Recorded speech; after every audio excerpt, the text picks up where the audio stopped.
St. Michael was so blessed. It was such a spiritual church. When you walked in, it was like a miracle church.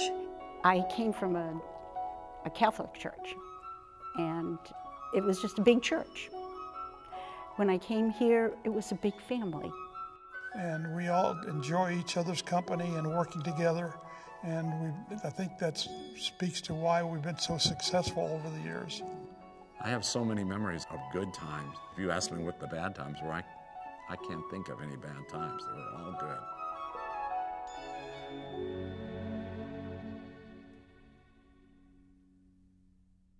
My wife, Carrie, and I were one of the founding families. In 1968, we got the idea, and we went to her brother, Dr. Deeb, and put the bug in his ear. My dad, Dr. Edward Deeb, was a man of vision, and to identify the shifting of the populations and the growth of the San Fernando Valley, and that real need to have a church here. We actually had done some surveys out in the valley to identify the numbers of families that were living out in the valley and how many would be interested in joining a new church. I know that, he identified this property, and my father was a driven man to say, look, we're going to get this church, we're going to make it happen, and he did that. We never thought it would really pan out, and we had a meeting, and the first meeting we had 50 families. Originally, we were supposed to have the very first service at the conference room, the Mid-Valley YMCA that Dr. Deeb was on the board of directors of. And in the meantime, a church became available. The Methodist Church in this area became available. My mom loves to tell the story that in 1969 we were home in Van Nuys, and she gets a phone call. It's Dr. Deeb calling. Katie, that voice. What are you doing? Write this address down. I want you to go take a look at it. It's a few minutes from your house. So away I went, and I thought, why, dear Lord, did you send me to this church? And she calls him back, and she says, okay, I saw it. What did you want to know? And he said, well, I think it might be a good property to purchase and to build on. He said, what'd you think? Oh, I think it'll be fine. And he talked about whatever they want to talk about. Okay, good. That's all I needed to know. She says, wait a minute. What's that noise I'm hearing in the background? Dr. Deeb, is that a drill? The drill like you used to drill? Like that? Oh, that's my drill. I'm giving a root canal to a patient right now.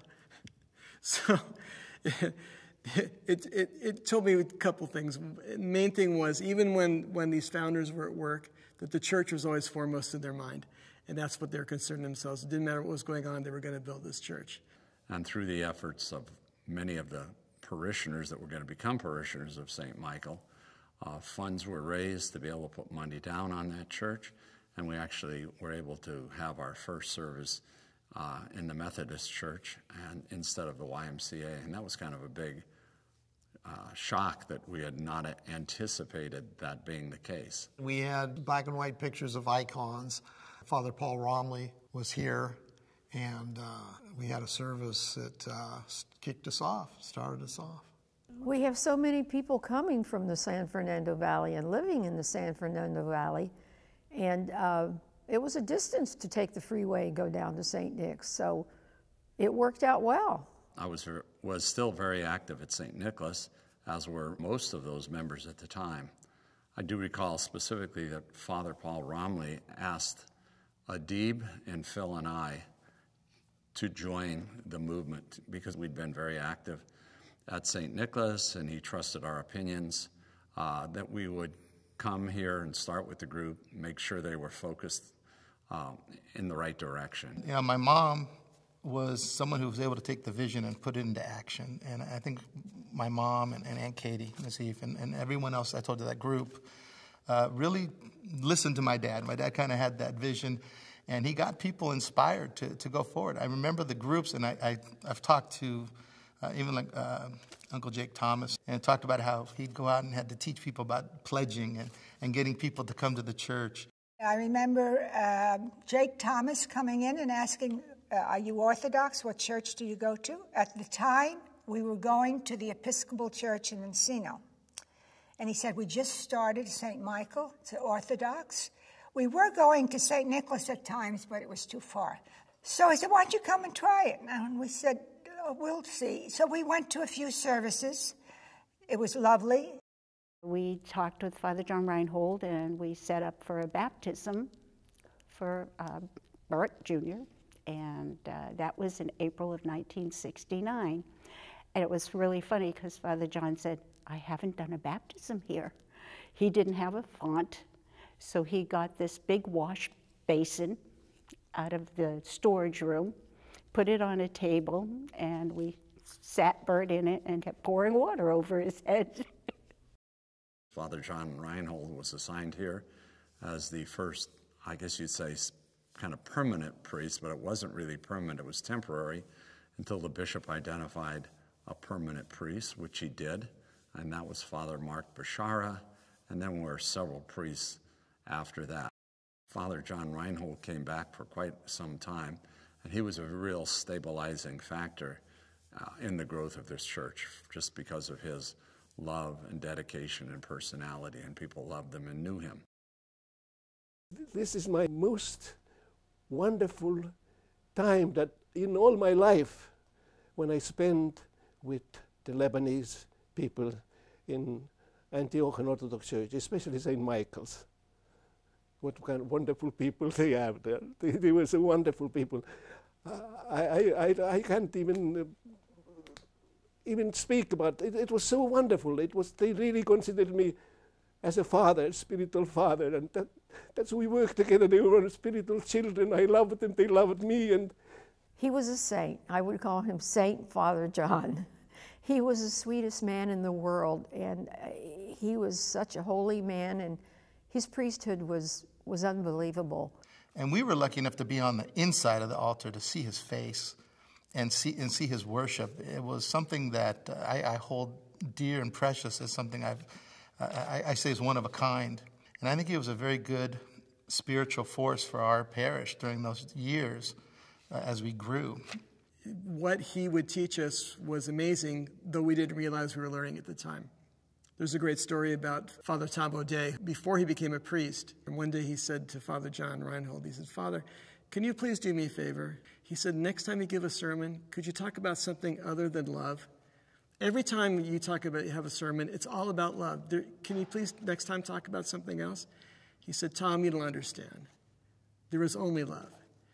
And that's what we learned from Father John. I remember once an old monk told me, Father, remember, there are laws and whatever in the church, but above all these laws and regulations, there is love. It's that greatest is love. If you can love, you can solve all the problems. And then we had Father John Barkey for a while, and he was a very fine priest also. I remember we had some families in the church that were having problems, so we talked about it, and he and I started the charity fund. And we asked people to please donate, and they did. As I say, St. Michael community was amazing. My family and I arrived in August of 1990.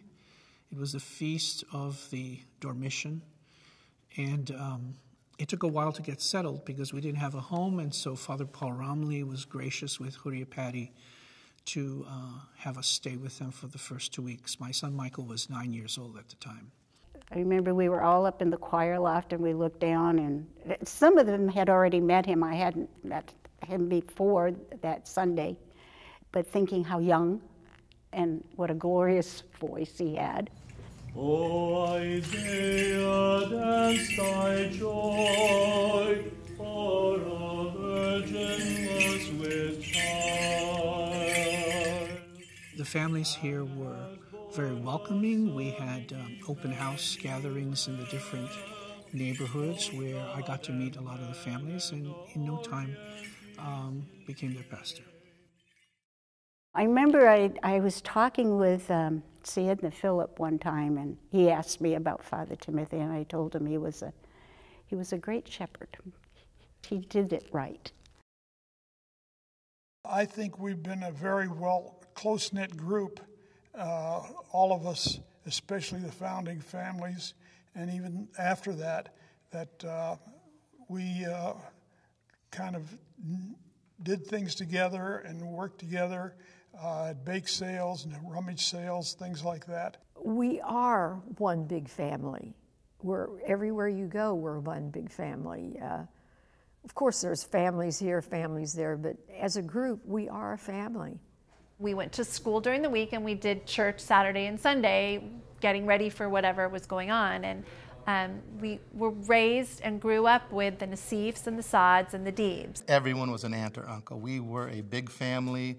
I know it's traditional in our ethnic communities to call each other aunt and uncle out of respect, but we didn't probably know any. I didn't know any better. I didn't know who was related or not related half the time. They were just aunt and uncle, and it was such a tight-knit group. And the building the church was the driving onus for that. It was incredible. It was amazing. We had no family here, so we were a young couple, and with 2 small children, we started here, and between Katie, Carolyn and Adib, Carrie, Scaff, Gloria Mitri, everyone just took us in. We became part of their family. So it was just an incredible feeling, because I did not want to be here. I wanted to be back in Boston, and my family was there. But they all made me feel so welcome and so loved. Well, all of us, when we first came here, because there were only 110 people that were founders, so that was probably 40 or 50 families. Everybody volunteered to do something. Everybody had some kind of a job. If it was working in the kitchen, if it was teaching Sunday school, it was helping clean things up. If it was a fundraising project, everybody had a talent. So everybody was asked to do things. You never heard anybody say, let somebody else do it. There was something they saw needed to be done, and they did it. We used to clean the hall ourselves. And we didn't have a maintenance person. We'd get on our hands and knees and scrub the floors. And I remember, God rest her soul, Mrs. Deeb. All right, remember, that's for the church. That's for the church. Okay, Wardy, that's for the church. So whatever we have to do, we do it because it was for the church. Okay? Okay. So that's why we did it. And it not only helped the church, it helped us. It helped us more than we realized that it did, to have this work that we were doing with such love and friendship. And you wouldn't say no, because you wouldn't say no to a family member, but they took care of you.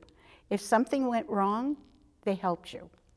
If you weren't feeling well, they took care of you. Calls, I mean, I can't believe the cards or the phone calls you would get. When you were here on Sunday, you just all got together like it was, Sunday was a family day.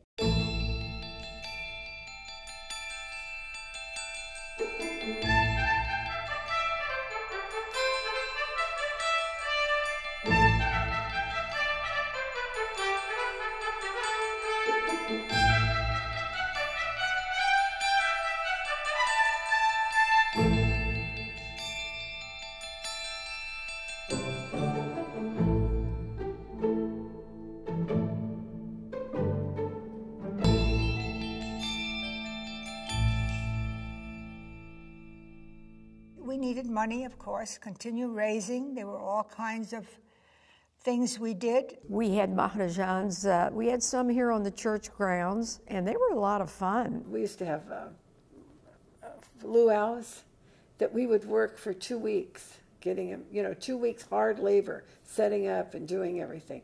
Bake sales, Maharajans. Building picnics, stages on the property. property. On the properties. We would be holding our kids in one hand and working on the other. We'd bring them at night and pack sweets and things like that. I suggested the first golf tournament to the Ladies Guild and said, what's the golf tournament? We need a hafle. Forget the golf tournament. But we went ahead with the golf tournament, and it was wonderful. So since then, I don't know how many years it's been now, we've had one every single year. How about bingo? Uncle Babe Mitri running bingo. Gina always says she used to win every week. I don't remember if she did or not, but that was so much fun. Yeah, we were here for that. Was that weekly? I know it was for a period of time, but it was weekly, so we were here for that every week. Our life was centered around the church, And I see that in the Midwest more than we do today here because people are spread out geographically. But at the time, we were able to come here and really make it the central part of our lives. The bake sales at St. Michael's are legendary. God help us. I'm telling you, we baked and we baked and we baked. This is how we raised a lot of the money and most of the money for years.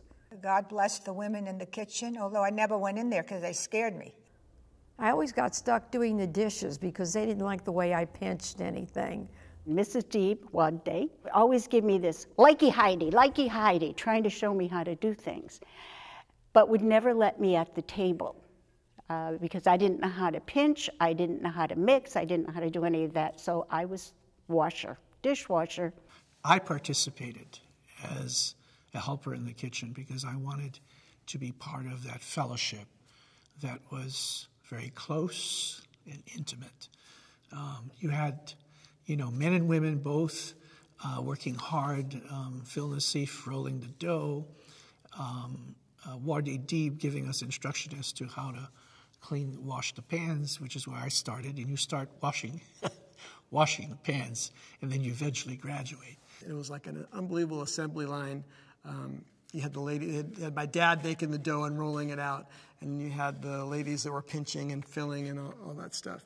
And then you had all the men on the ovens, and my mom barking at all of them, what do you do this? You're leaving it too long, or this or that, and she loved every minute of it.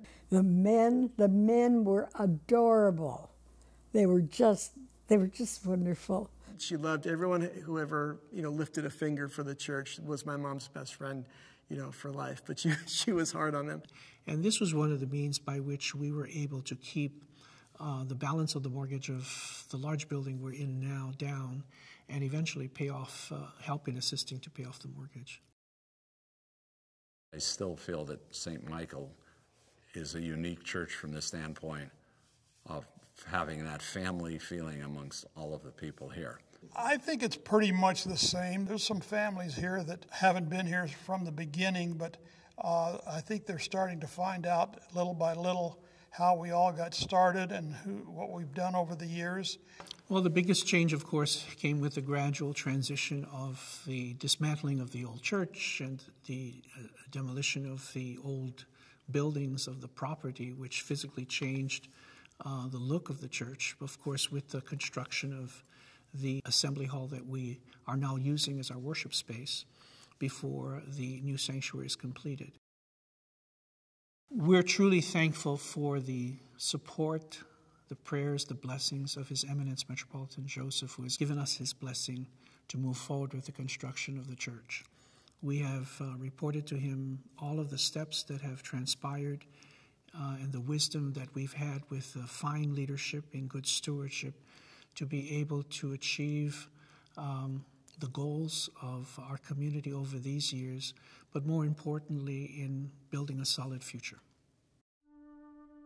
I think with a new church and people going in there and seeing the beauty of it and listening to the beauty of the music, hearing the chants and listening to the sermons, I think all of that and the programs that will build up around those will just strengthen the church over the next 50 years. For the next 50 years, I see continuing to grow the community and finding strong leaders within our youth so that we can embrace the traditions that have been so important to the people who built the church, built the parish, and give them the opportunity to create their own traditions. We talk about the next 50 years. If you look at the kids in this church and who have come from this church, you'll find Dominic Milkey, who's the president of the diocesan Soya group, Abby Abraham, who's an officer, Samantha Nassif, who's an officer. Kids that have grown up together, whose roots are either from St. Michael or their roots are in St. Michael's through their parents. I look at Edward Deeb's kids, who have always stayed close to the church. Eli's now this wonderful chanter. It's not an accident. They come from families that centered their life around the church. St. Michael allowed us to do that because we were always here. This was always the center of our life. Coming to church, being part of a church, is making that pilgrimage, taking the time to worship in God's house and to build and form the fellowship that's necessary to experience that communion in koinonia, which is the Greek word for that intimate fellowship that we all need. So my hope is that relationships will continue to grow, and that all of our ministries, including our youth program and our adult ministry program, will continue to thrive. It's instilled in our life. It is truly part of our life, St. Michael, from the beginning. It made us feel close to a beautiful community and close to God, which has blessed us all in this community so much. I have such a deep love for all of those families that started this church and worked with this church over the year. And today, those that are still here are like brothers and sisters to me, and I feel just a close affinity that everybody should experience how starting from a small group of people and staying with them for 50 years and doing things with them. It's an unbelievable feeling, and St. Michael has been a very important part of my life. Those were great days. I really, I just, boy, I could just see them now. They were sweet, and they were wonderful, and anything that was for the church, that was it. That was it. It's not only working to build the church, it has built our spirituality and our great love for our Lord and Jesus Christ. And I pray that St. Michael will continually see many, many more children and many, many more people growing in this church after we're all gone. The foundation is there. If you've got the foundation, I don't think you have anything to worry about.